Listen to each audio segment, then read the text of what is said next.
Saya datang ke rumahnya. Saya bilang, Gus, kalau sampean betul-betul korupsi sesuai tuduhan KPK, mohon maaf, saya harus mendoakan sampean kena azab oleh Allah sampai ke keturunannya. Memang Gus Yakut itu akan menjadi tabungan kriminalisasi. Kalau ada orang yang tidak disukai, dianggap sebagai kerikil dalam sepatu dalam pergerakan politik saya, udah tersangkakan aja jadi korupsi. Selesai. Nadiem, Tom Lembong, semua mengalami hal yang sama. Gus Yakut datang ke Presiden Jokowi, dia tanya, Pak, apakah saya akan datang ke pansus itu? Di DPR itu. Saya udah tanya ke Gus Yahya. Bunyinya? Ya kalau ingin adikmu selamat, ya kamu harus segera mundur.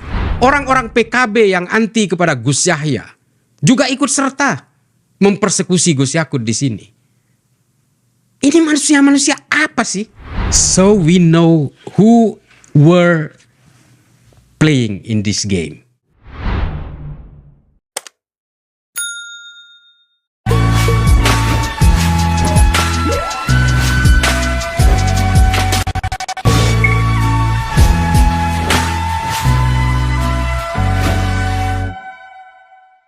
Saya mendapatkan kiriman buku ini dan kemudian saya tulis di lini masa saya di X ini. Kenapa buku ini menjadi istimewa bagi saya? Sebab di dalam negeri, di ranah publik kita di bangsa ini sedang hebohnya tentang pentersangkaan mantan Menteri Agama Mas Yakut Khalil Qomas oleh KPK pada kasus disebut sebagai korupsi kuota haji. Ada banyak data di dalamnya dan kemudian lagi-lagi saya tidak ngerti, memang nasib saya mungkin harus selalu bertemu dengan sahabat saya ini. Lagi-lagi orang yang ternyata sangat paham kasus ini.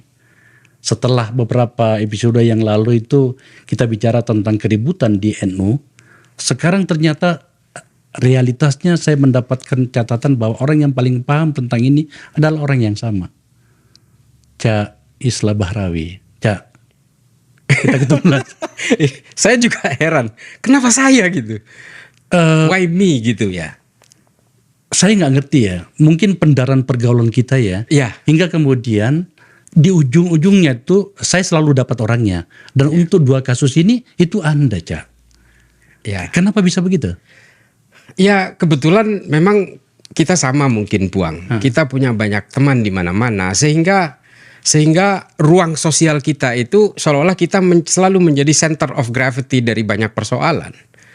Saya kadang-kadang dituding ini orangnya si A, ini orangnya si B, ini orangnya si C gitu. Kita mungkin pernah mengalami hal yang sama. Padahal kita tidak pernah melihat orang. Kita hanya melihat satu pergaulan yang luas sebenarnya. Itu menguntungkan atau merugikan kita ya? Kadang menguntungkan, kadang merugikan. Tapi kita akhirnya memang menjadi sasaran ketidaksukaan atau kesukaan dari banyak orang. Biarkan sejarah mencatat kalau soal. Biarlah itu. Tapi dalam kasus ini saya mohon maaf. Sebelum kita ngomong banyak hal, pemirsa, saya sejujurnya agak deg-degan dengan diskusi kali ini. Sebab beberapa informasi sebelumnya yang kami bicarakan, sungguh-sungguh ini sangat menghentak saya. Pertanyaanku pada bagian ini, Cak. Bagaimana bisa Anda tahu semua soal ini? Nah, ini yang penting. Kok kenapa saya lagi? Saya sebenarnya begini Puang, di keluarga besar saya, itu ada dua anggota keluarga besar saya yang belum naik haji. Satu kakak kandung saya, yang kedua adalah paman saya. Nah, dia sudah mendaftar dari tahun 2014, nggak kunjung berangkat, daftar tunggunya lama sekali. Nah, mumpung saya punya teman Menteri Agama dan saya mendengar ada kabar bahwa Jokowi mendapatkan tambahan dari Muhammad bin Salman 20.000 tambahan kuota haji. Sehingga saya buru-buru datang ke kantor Kementerian Agama waktu itu. Datang saya menemui Gus Yakut. Jumat Sebagai teman juga. Sebagai teman saya mau minta tolong lah, ini paling nggak paman saya dong gitu. Setelah kemudian Lirboyo. Ini dalam rangka ini juga. Kedekatan soal ini juga. Ya, pokoknya ini pesantren Lirboyo supaya mengingatkan orang-orang bahwa ini Islah itu tercipta di sini. Oke, lanjut. Nah, saya kemudian datang ke Gus Yakut, ini mumpung ada tambahan 20.000 kuota ini, ya bisa nggak sih paman dan kakak saya ini diselipkanlah sedikit. Dan jawabannya ternyata memang tidak mengenakan buat saya. Karena Gus Yakut ketika itu bilang, Cak, ini sistem. Meskipun kamu itu teman saya nggak bisa intervensi ke dalam sistem haji itu. Kalau ruang tunggu kakakmu itu sekian tahun, ya sudah harus mengikuti sistem itu. Ya kecewa saya sebagai teman.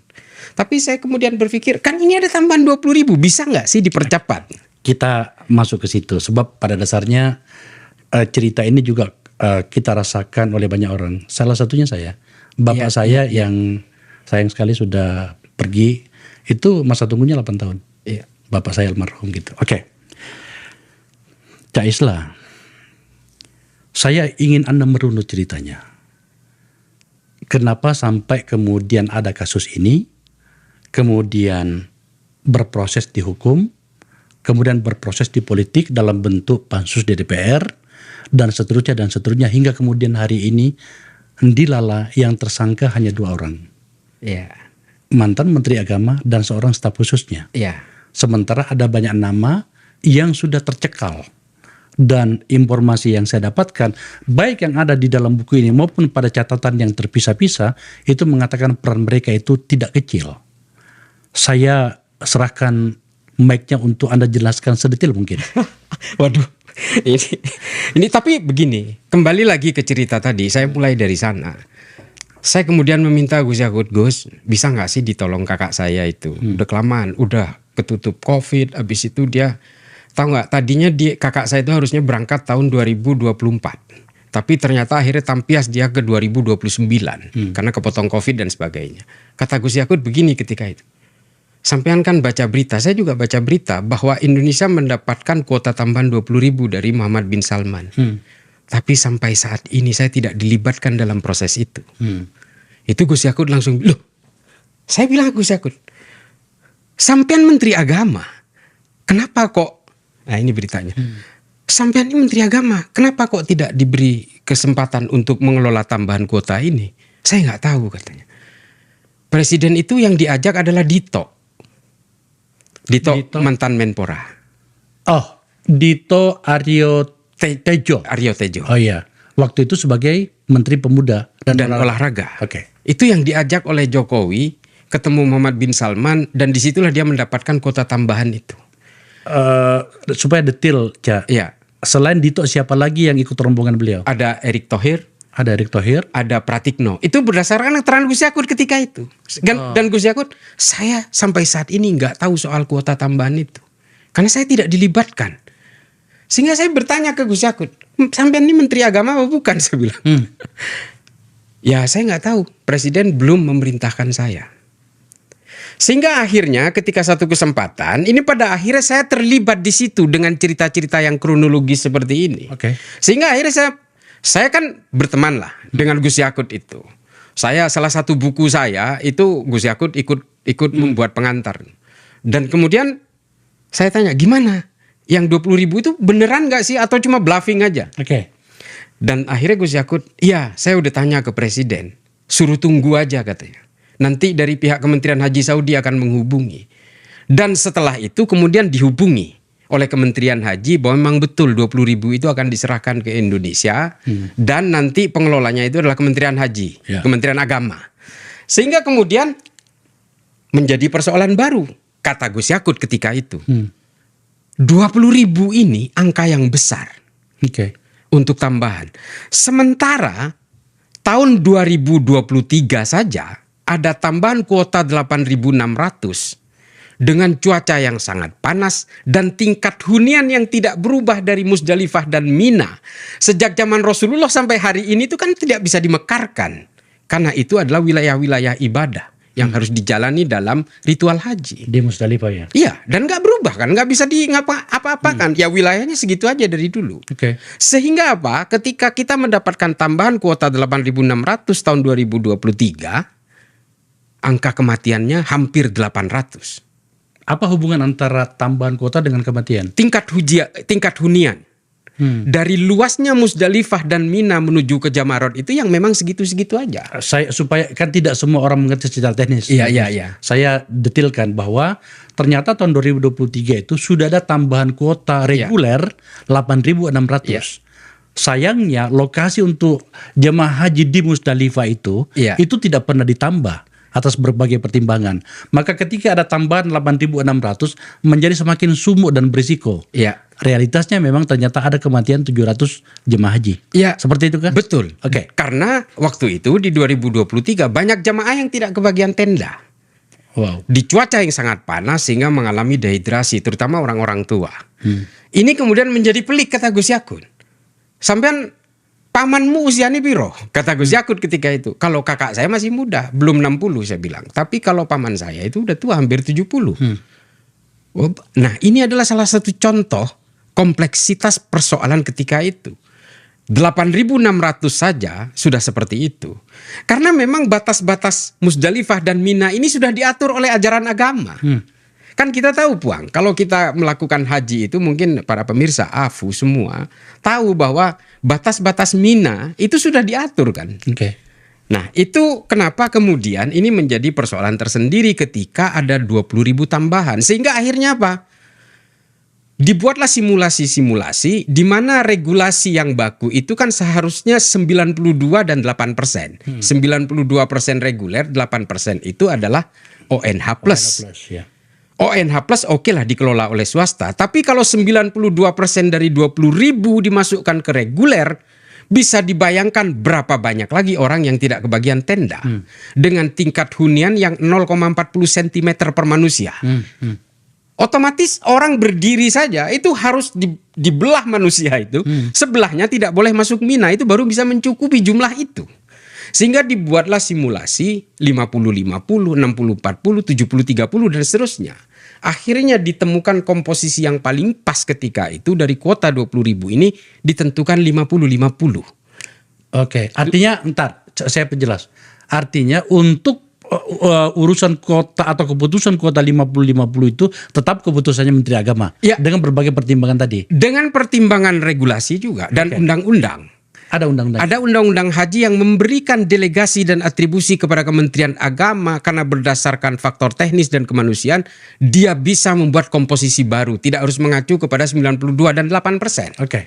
Sehingga dibuatlah atribusi itu, dijalankan diskresi dari kementerian ini dibuat 50-50. Inilah kemudian yang oleh KPK dianggap sebagai mens rea tadi. Yang dianggap bahwa ada banyak orang yang kemudian kehilangan kesempatan untuk melakukan haji yang dirampas oleh seorang menteri agama pada masanya. Nah, ini yang tidak pernah menjadi pertimbangan. Sementara tuduhan plotting saja kepada Gus Yakut. Ini saya bukan juru bicaranya Gus Yakut. Gus Yakut itu punya juru bicara dan pengacara sendiri. Tapi saya betul-betul berada dalam situasi di mana saya sendiri tidak bisa ditolong oleh sahabat saya yang bernama Yakut Holil Kumas ini. Dia nggak mau nolong saya karena ini sistem katanya. Kamu mau pamanmu misalnya berangkat tapi dengan kapasitas yang overload seperti ini, tapi kemudian harus berjemur di Musdalifah dan berangkat ke Jamarot dengan jarak 7 kilo ke posisi jumroh. Kamu mau? Oke. Sehingga akhirnya saya oke, kalau memang itu tidak bisa mengutak-atik sistem dan ini juga bagian dari perilaku yang tidak bagus juga. Perkawanan kita jadi cacat karena saya menitipkan paman dan kakak saya. Akhirnya saya masuk akal juga gitu. Oke. Kalau saya aja bisa menerima dengan konsekuensi teknis seperti tadi dan faktor kemanusiaan tadi, masa KPK enggak? Ya. Oke. Setelah itu kemudian kita maju nih. Ya. Bergerak. Diputuskan 50-50 berdasarkan pada sebuah mekanisme aturan internal. Ya. Dan MOU dengan pemerintah Arab Saudi, jangan salah Puang. Oh ya. Keputusan 50-50 itu juga dibuat MOU-nya dengan pemerintah Saudi. Kenapa begitu?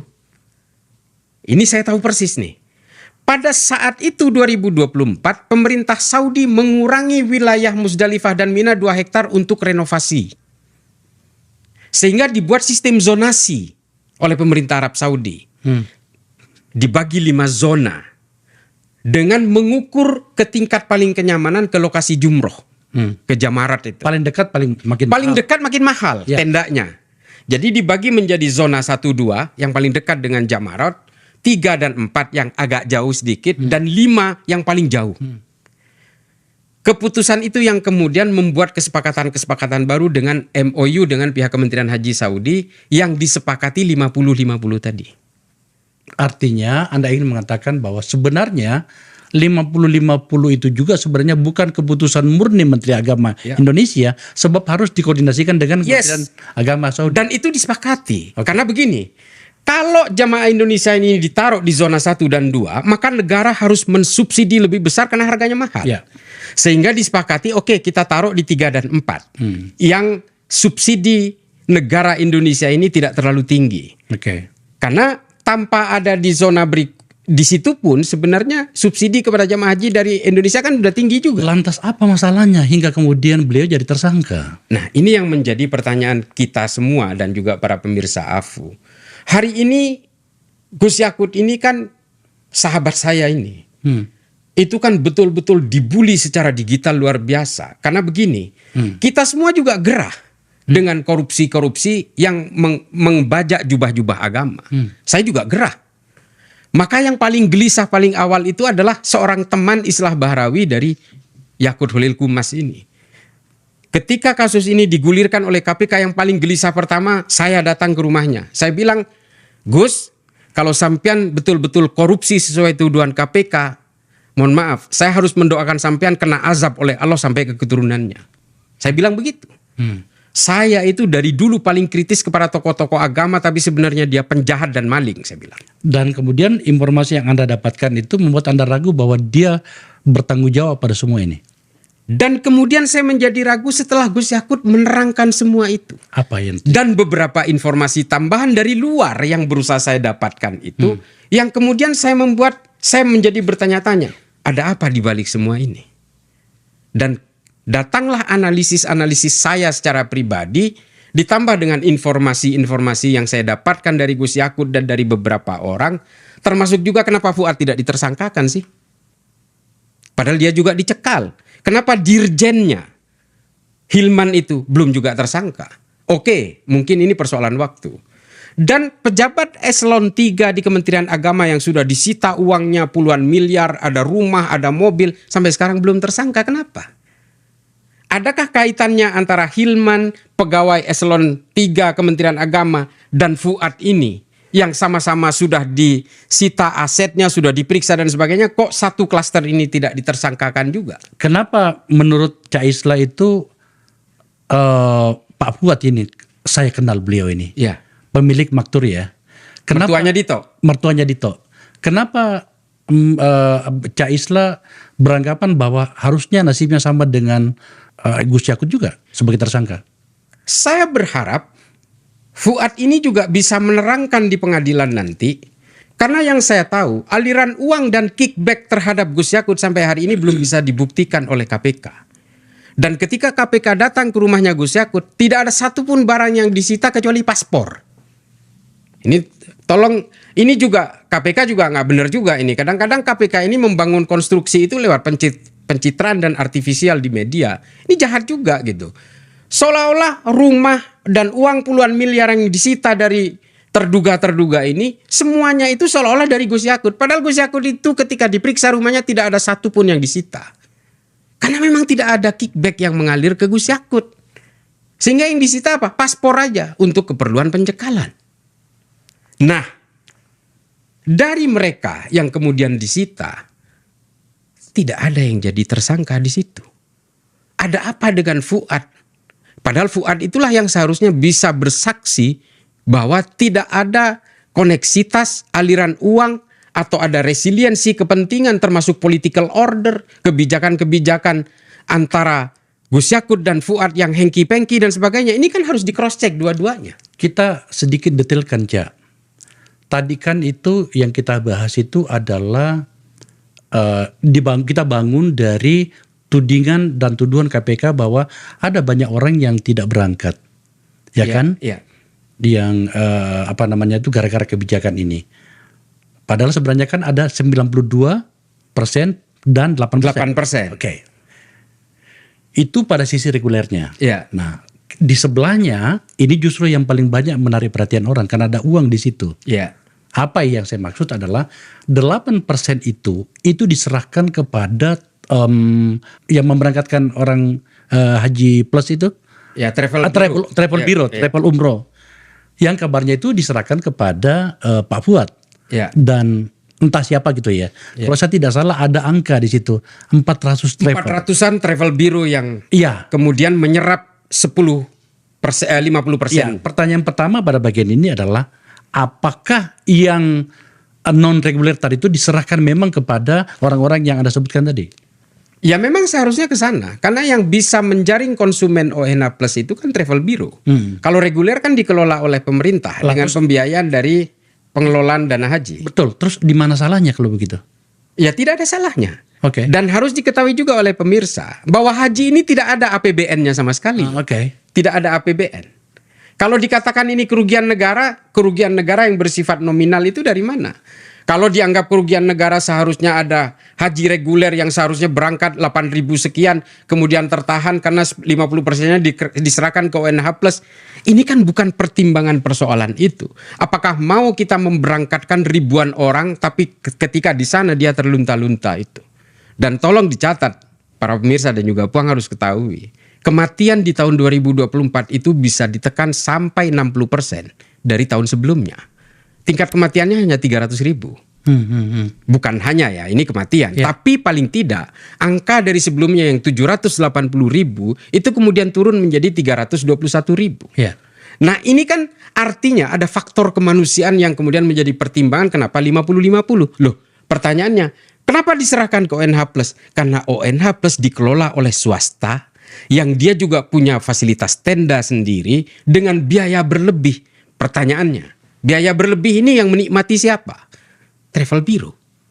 Karena dia mengatur akomodasi itu antara B2B, bisnis to bisnis. Iya, dan itu pertimbangannya bisnis kan. Iya. Gitu ya. Nah makanya tadi saya bertanya, terus masalahnya apa? Kenapa kemudian Pak Fuad Maktur ini harus juga ditanya banyak dan kemudian ada penyitaan puluhan miliar dari travel yang 400 itu tadi. Apa hubungannya, Cak? Nggak ada.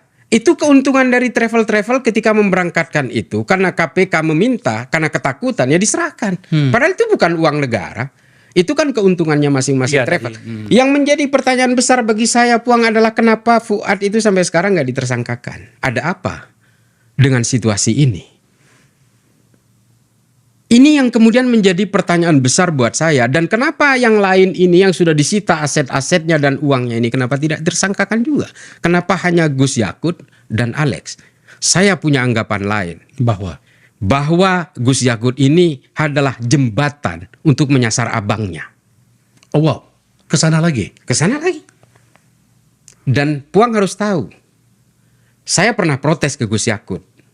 Saya datang ke rumahnya. Karena rumahnya kebetulan dekat sama saya. Saya datang.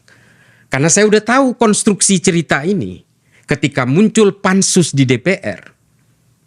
Dan di berita saya lihat. Kok Gus Yakut berat banget datang ke pansus itu. Saya datang ke Gus Yakut. Gus, kenapa sampean gak ceritakan aja semua ini? Di pansus DPR itu. Kan itu adalah media sampean, kesempatan sampean untuk menceritakan semua ini. Ya, pemirsa yang dimaksud tadi itu adalah ketika Yakut Khalil Qomas masih sebagai Menteri Agama 2024 DPR membuat pansus haji dan heboh. Dan waktu itu Menteri Agama tidak pernah datang. Dipanggil berkali-kali oleh DPR hingga dia dimaki seluruh Indonesia. Ini yang diceritakan tadi. Kenapa dia tidak datang? Sekarang saya tanya sama Gus Caisla. Kenapa Gus Yakut tidak mau datang pada saat itu? Itu ada cerita lagi Puang. Yang pemirsa juga harus tahu. Pada saat yang bersamaan itu ada konferensi perdamaian dunia di Prancis yang dibuka oleh Presiden Macron. Jokowi diundang. Tapi Jokowi kemudian memberikan posisi delegasi dari Indonesia itu kepada Kementerian Pertahanan. Karena ini berbicara tentang perdamaian dunia. Oh, artinya Pak Prabowo dan Prabowo. Oh, oke.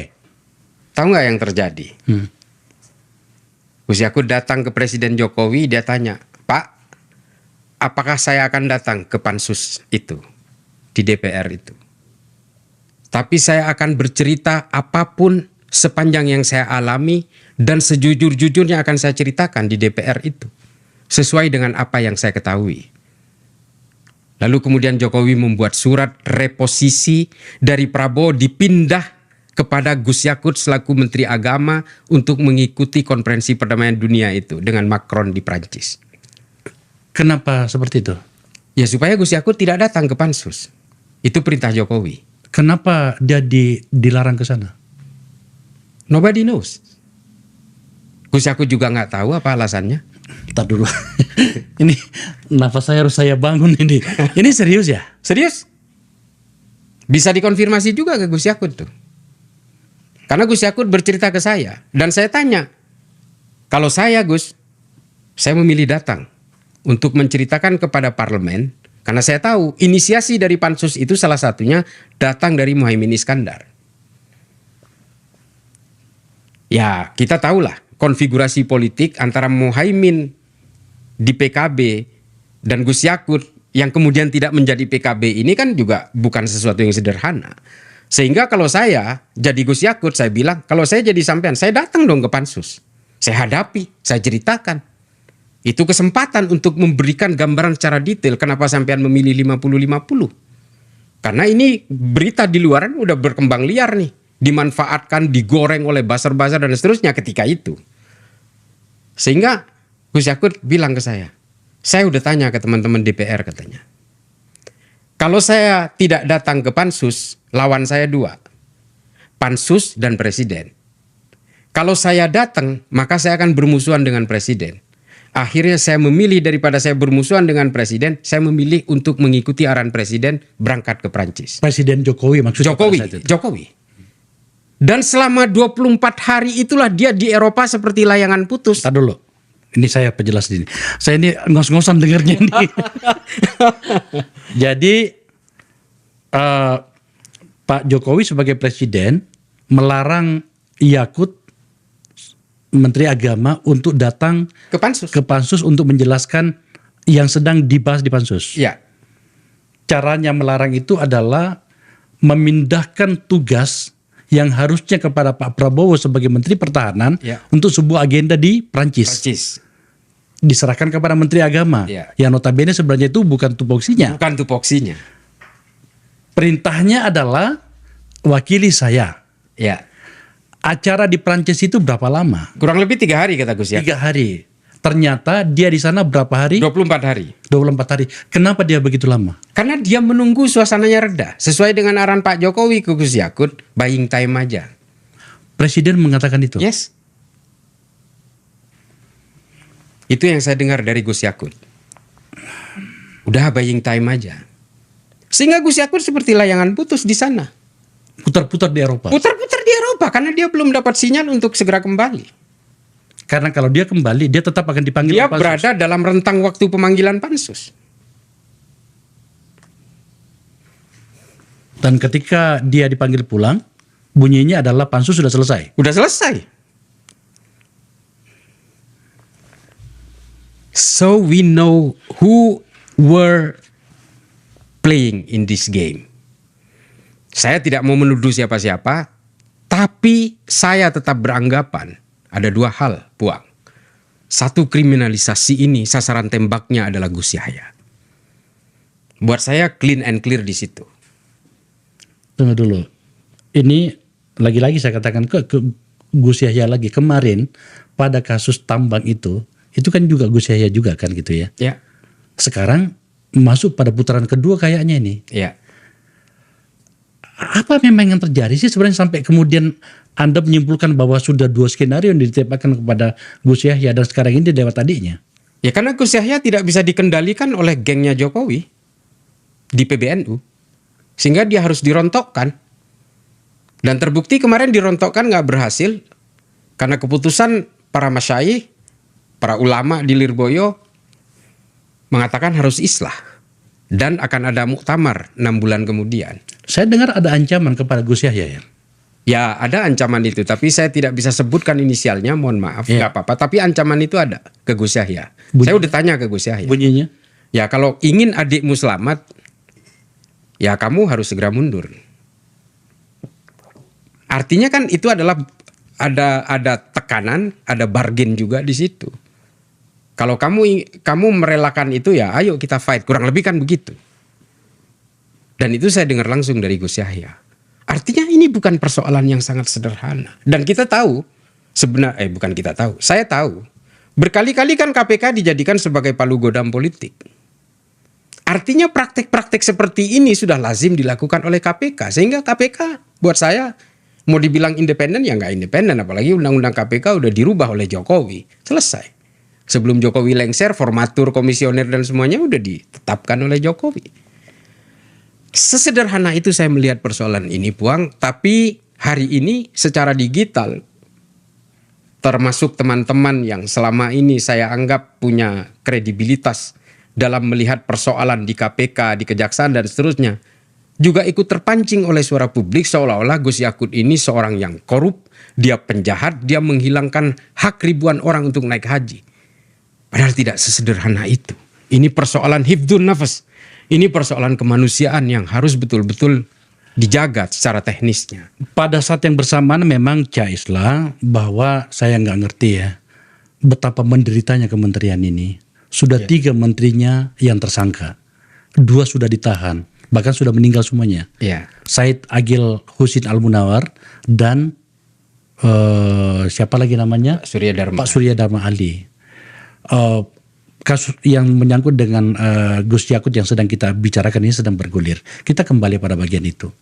Tentu saja apa yang Anda sampaikan tadi itu publik memiliki pandangan masing-masing ya. Kembali ke kasus haji ini. Sudah ada banyak yang Anda sampaikan di sini menyangkut dengan itu. Tampaknya Anda ingin menyimpulkan dan itu atas persetujuan dari Gus Yakut bahwa semua ini atas pengetahuan Pak Jokowi. Yang mana nih? Kasus yang haji ini.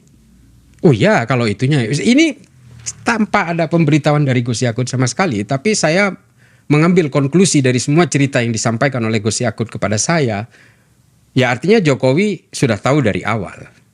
Artinya Jokowi juga tidak bisa lepas tangan dengan persoalan ini. Kalau kemudian hari ini Jokowi seolah-olah tidak tahu apa-apa, ya saya kira ya memang Pak Jokowi kan selalu omong kosong aja. Dia memang selalu apa yang diucapkan itu kadang-kadang tipuannya itu kelas tinggi gitu. Tapi saya menganggap bahwa Jokowi juga tidak bisa menutup mata dari semua kerangka persoalan kuota haji ini dari awal dia dealing dengan MBS sampai kemudian Gus Yakut ditersangkakan ini, seharusnya Jokowi bersuara dong. Apalagi KPK tidak menemukan kickbacknya, tidak menemukan aliran uangnya, dan keputusan BPK pun juga belum ada. Keputusan BPK tentang kerugian negara, makanya ada orang ditersangkakan kerugian negaranya masih dihitung, itu kan aneh saja konstruksi hukumnya. Lagi viral itu. Nah itu, jadi saya tidak bertujuan untuk mempengaruhi KPK. KPK sudah punya misinya sendiri atas nama pemberantasan korupsi. Tapi sebenarnya itu adalah palu godam politik. Saya ingin mengatakan ini, mari kita mengajarkan kepada publik kita di Indonesia. Saya bukan sedang membela saya, tapi kita harus melihat sebuah konstruksi perkara di mana kriminalisasi tentang korupsi itu betul-betul menjadi senjata pembunuhan karakter paling utama hari ini di Indonesia. Kalau ada orang yang tidak disukai, dianggap sebagai kerikil dalam sepatu dalam pergerakan politik saya, udah tersangkakan aja jadi korupsi, selesai. Nadiem, Tom Lembong, semua mengalami hal yang sama. Ya, Caisla, saya mencoba untuk fokus karena saya betul-betul agak guncang mendengarkan nama-nama ini tadi.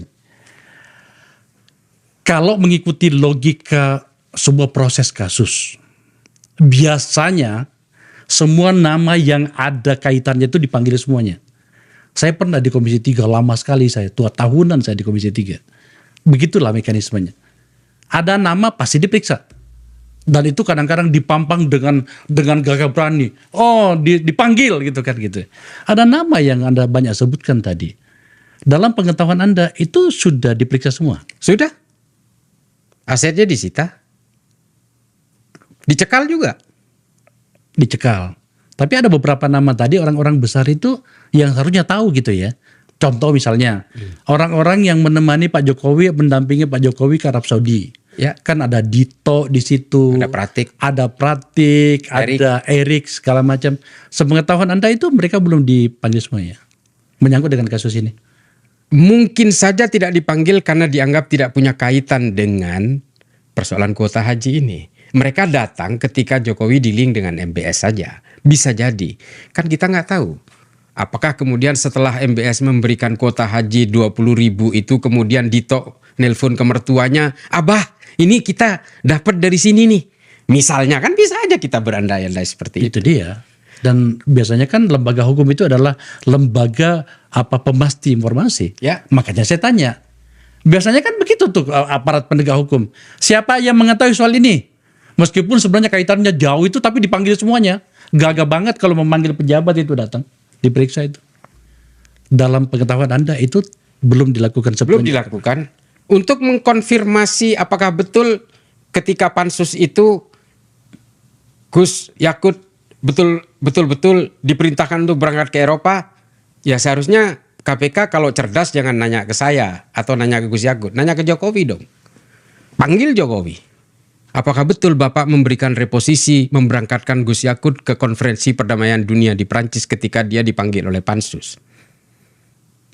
Kalau misalnya ternyata itu dilakukan dan dipanggil dan kemudian ditanya dan ternyata Pak Jokowi mengatakan itu tidak ada itu, apakah Gus Yakut memiliki bukti? Ya seharusnya ada suratnya. Yakin ya? Ada dong.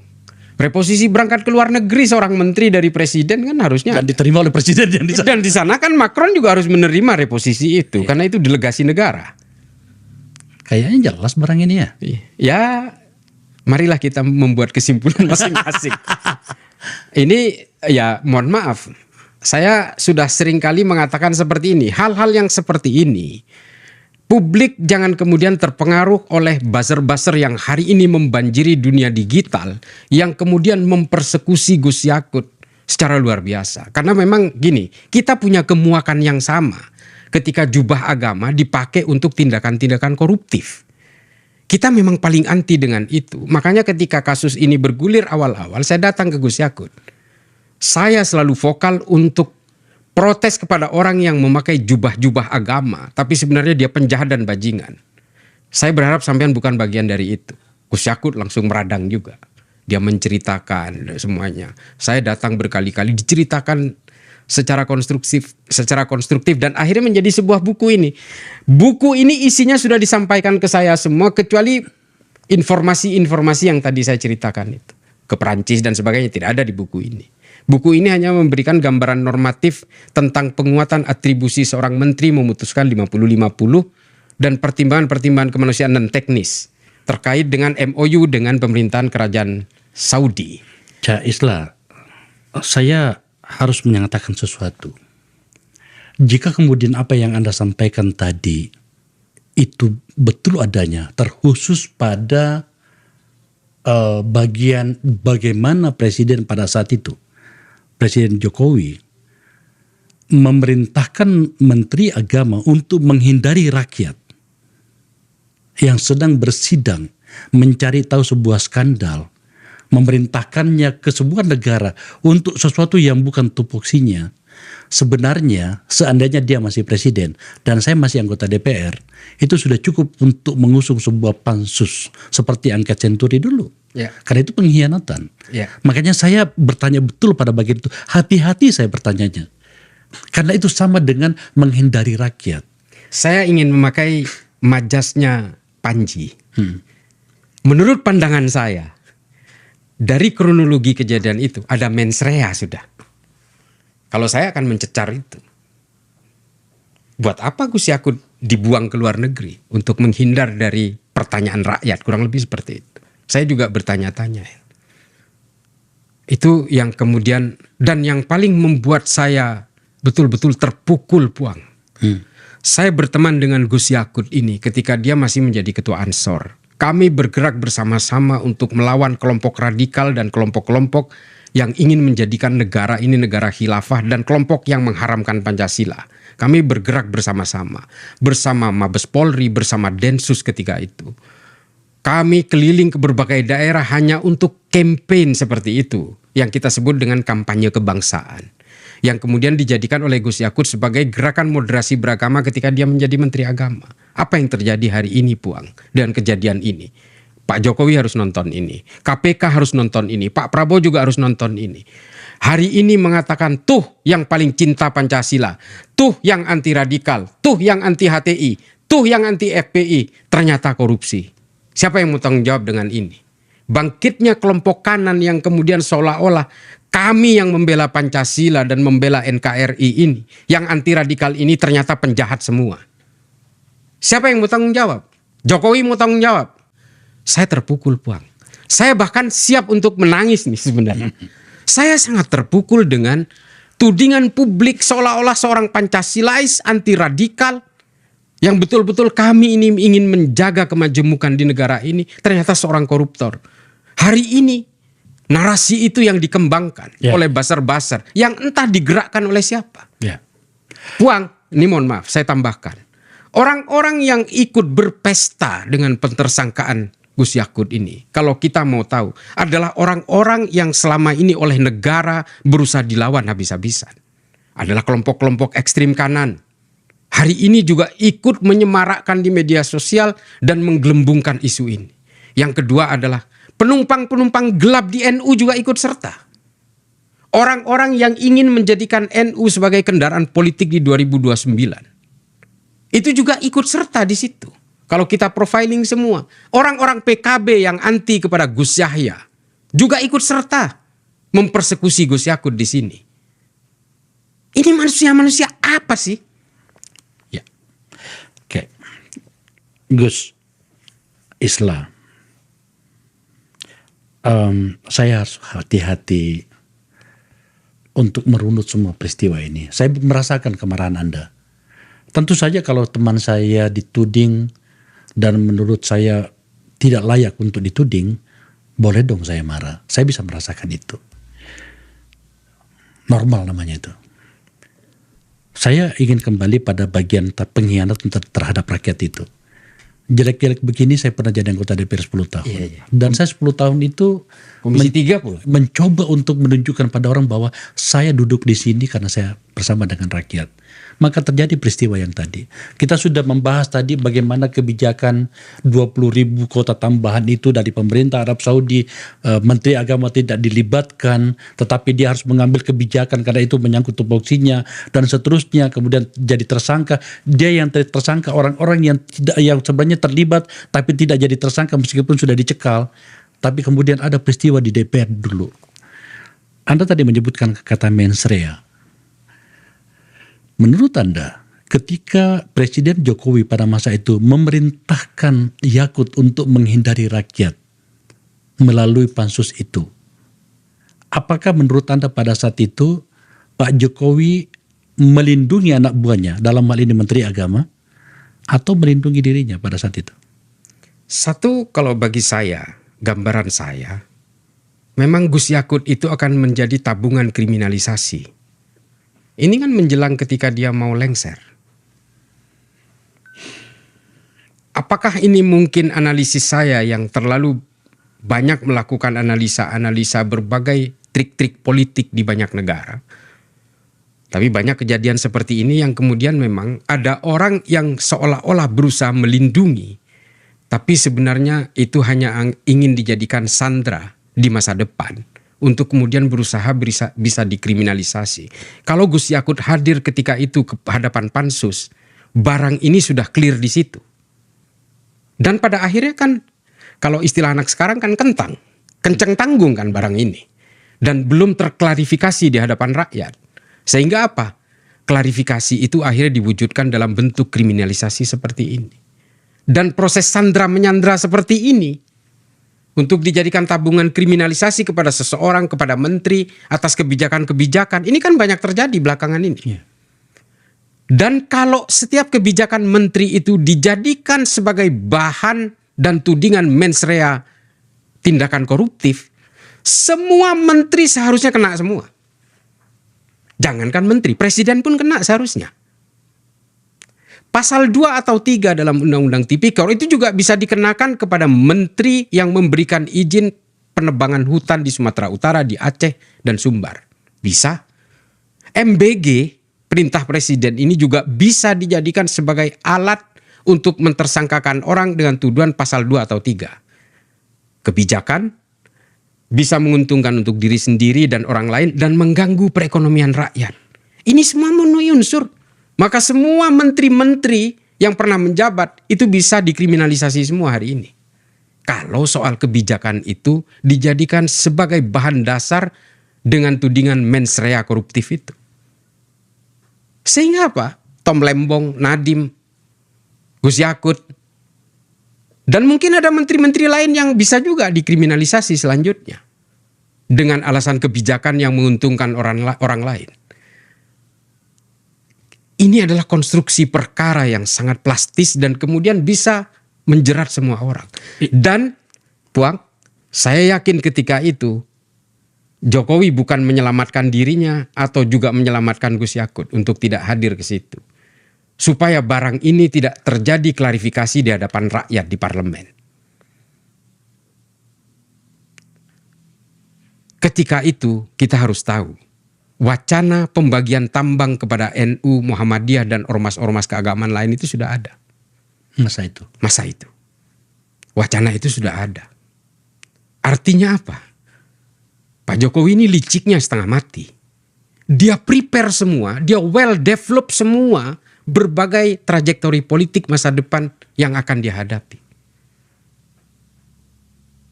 Saya bukan karena nggak suka Jokowi hari ini.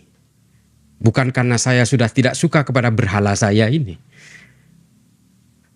Tapi kalau kita lihat semua konstruksi perkara yang dikenakan kepada orang-orang pada masanya, itu adalah orang-orang yang sebenarnya didesain untuk kemudian bisa melempangkan karpet merah kepada dia atau keluarganya. Termasuk juga tambang di NU hari ini. Ini adalah fakta. Kapan terakhir Cak Islah ketemu sama Gus Yakut? Saya sempat ketemu Gus Yakut kemarin. Kemarin? Ya. Pada saat kita ngambil gambar ini ya? Iya, kemarinnya kan? Hari ini hari apa? Ini hari Senin. Kemarin lusa? Kemarin lusa. Ya. Terakhir Cak, dari seluruh gerak tubuh, bahasa, dan raut wajahnya Gus Yakut, apakah Anda menangkap dan mungkin dia mengatakannya bahwa dia sedang dikorbankan? Kalau buat saya, Puang, kesimpulan saya, ya saya jelek-jelek gini juga meskipun belum pernah jadi anggota Komisi 3 DPR. Tapi sudah puluhan anggota teroris yang saya baca ketika saya melakukan interogasi. Gestur yang saya lihat, dia tegar. Karena dia yakin bahwa dia tidak melakukan tindakan korupsi. Dia meyakini itu. Saya kemarin ketika mau pulang ketemu sama dia, saya ketemu di rumahnya. Saya katakan, Gus, saya bukan ahli ibadah, saya bukan orang alim, saya bukan wali juga. Tapi saya doakan kalau sampean ini memang betul-betul tidak melakukan tindakan korupsi, saya doakan sampean itu bahagia beserta keluarga dan keturunannya fid dunya wal akhirah, saya bilang. Ini di pintu saya bilang. Saya bilang begitu. Dan saya doakan semoga orang yang menjerumuskan sampean ini kena azab sampai 7 keturunannya fid dunya wal akhirah juga, saya bilang. Paling terakhir Cak, Gus Yakut akan fight pada kasus ini. Fight. Anda yakin semuanya akan dia buka di pengadilan? Ya, kalau yang dijanjikan oleh beliau ya. Semuanya. Ya. Apa yang saya sampaikan dalam podcast ini hanya sebagian kecil. Masih banyak yang lain. Ya. Termasuk dokumen penunjukan dia ke Paris itu. Seharusnya dokumen itu sudah ditunjukkan ketika diperiksa. Seharusnya. Dan Gus Yakut ketika di BAP juga pasti sudah bicara banyak. Karena itu adalah ruang dan pintu untuk menuju persidangan. Pasti akan dibuka semua. Dan apalagi misalnya Fuad tidak tersangka, Hilman tidak tersangka, pegawai eselon ketiga itu juga tidak tersangka. Pasti akan penuh dengan pemberontakan dalam sidang pengadilan. Kenapa hanya dia? Kenapa hanya Alek dan dia? Alek hanya staf susnya. Artinya, sekali lagi saya ulangi, apa yang Anda sampaikan di forum ini yang membuat saya ternganga ini, itu hanya sebagian kecil. Kalau menurut saya sebagian kecil. akan lebih banyak lagi yang akan dia buka nantinya. Karena gini, Gus Yakut akan melakukan pra-peradilan. Oke. Ada banyak hal yang kemungkinan yang tidak saya bicarakan di sini justru akan menjadi bahan dalam pra-peradilan nanti. Ya, makasih ya. Makasih banyak. Saya Kenapa saya lagi? Ini ada lagi jangan-jangan kasus lain saya lagi. Ini jangan-jangan istilah ini aku tahu semua. Mati. Tapi satu hal yang pasti, saya sangat berhati-hati hari ini. Saya sangat berhati-hati. Waktu Puang telepon saya, Cak, kamu gimana keselamatanmu? Saya bilang, udahlah Puang, yang benar dan yang salah akan mati masing-masing pada waktunya, saya bilang. Itulah kapan lagi kita kalau nggak berani hari ini. Cak Islah, terima kasih ya sekali lagi. Gini, saya melihat Anda itu sebagai orang yang mencoba meyakinkan saya bahwa Mas Akbar Faisal, saya akan mengatakan apapun yang saya pahami berdasarkan pada naluri kebenaran saya. Ya. Dan itu yang saya hormati pada diri Anda. Tentu saja di ruang publik kita seperti hari ini, itu adalah sebuah risiko. Ya sudah, saya doakan Cak Islah baik-baik saja ya. Amin, insya Allah. Harus baik-baik saja. Pemirsa, seperti yang saya sampaikan tadi, kementerian ini kementerian yang paling menderita. Di antara banyak juga kementerian yang lain. Pertanyaan yang paling mendasarnya adalah, maukah kita meneruskan yang seperti ini? Maka jawabannya adalah mari menata negara dengan cara yang benar. Tidak berpura-pura menata tapi tidak menatanya. Ada banyak rekomendasi yang bisa kita lakukan terutama untuk urusan yang namanya agama ini. Apa namanya ini? Haji ini. Kan kita juga tidak mau kan orang mengatakan gini, coba lihat tuh. Atas nama kerohiman dan kesalehan, maka banyak korban. Salah satunya adalah seorang menteri agama yang dijamin oleh sahabat saya, Cak Islah ini adalah orang baik. Maka para sahabat, para penonton Akbar Faisal Unsensor, dari hari ini saja kita bisa melihat bahwa begitu banyak yang harus kita lakukan. Mari kita menata negara kita dengan baik. Salah satunya dimulai dengan cara bercakap-cakap seperti ini. Terima kasih telah menyaksikan percakapan ini.